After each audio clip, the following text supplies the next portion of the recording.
Cycling over Minecraft.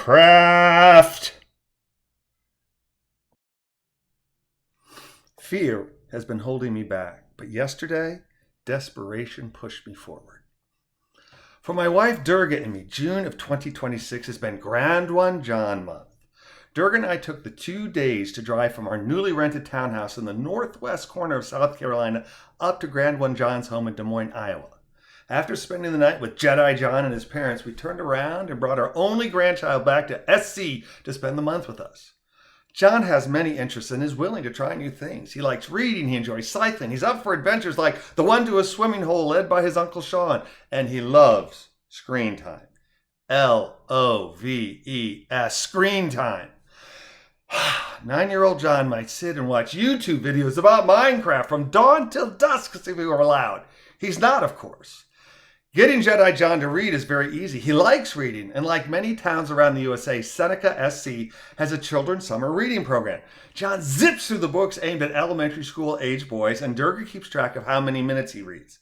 As John spends more time reading, his Seneca library spiffs increase, plus his grandparents give him a lot of positive reinforcement for reading. Bicycling has been an integral part of my life since 1980 when I became a bike commuter. I didn't stop at bike commuting though. I started working in bike shops in 1985. In fact, every year from 1985 until 2025, I earned part or all of my income working in bike shops.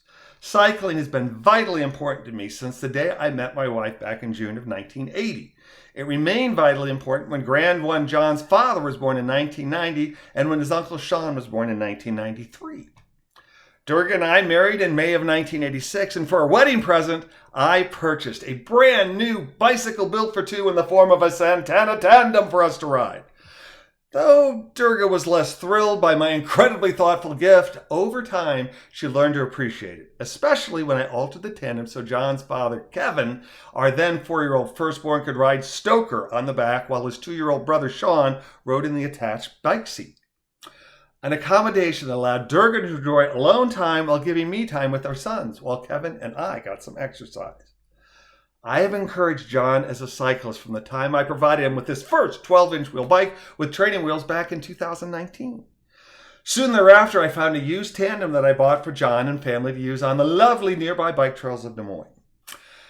As John has grown, I provided him with a 16-inch wheel bike with training wheels, a 20-inch wheel single-speed bike with training wheels that, after much encouragement, he learned to ride without training wheels, a 20-inch wheel 7-speed bike, a 21-speed 24-inch wheel bike, and most recently, the 26-inch wheel 21-speed bike I provided for him that he rides with his father on the previously mentioned Des Moines trails that can easily be ridden from their home.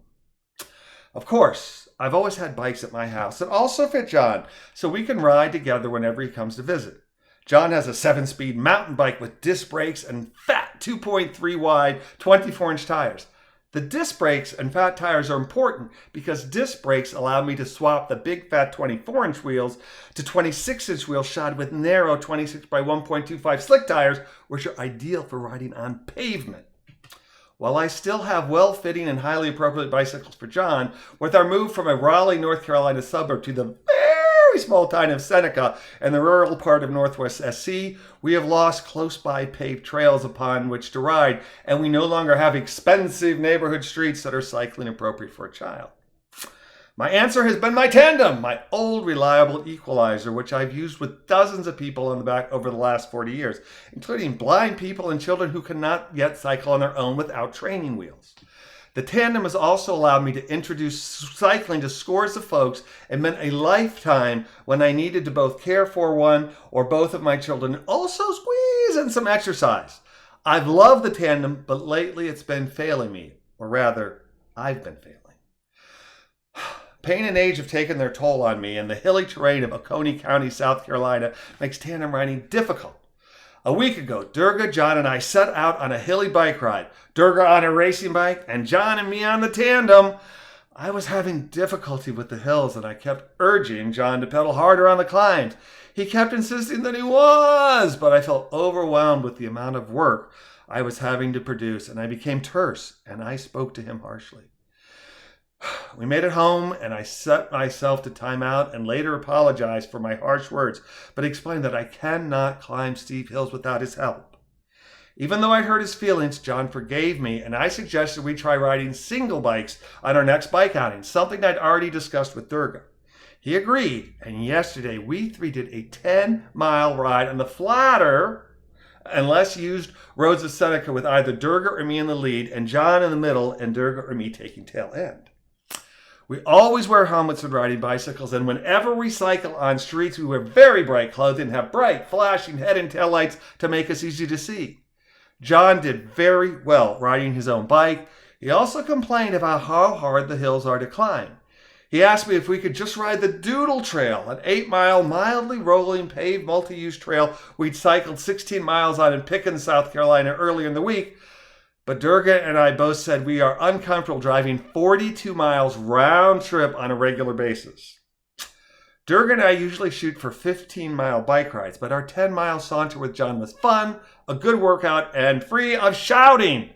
Weather permitting, we'll try it again today. Jedi John for the win, win,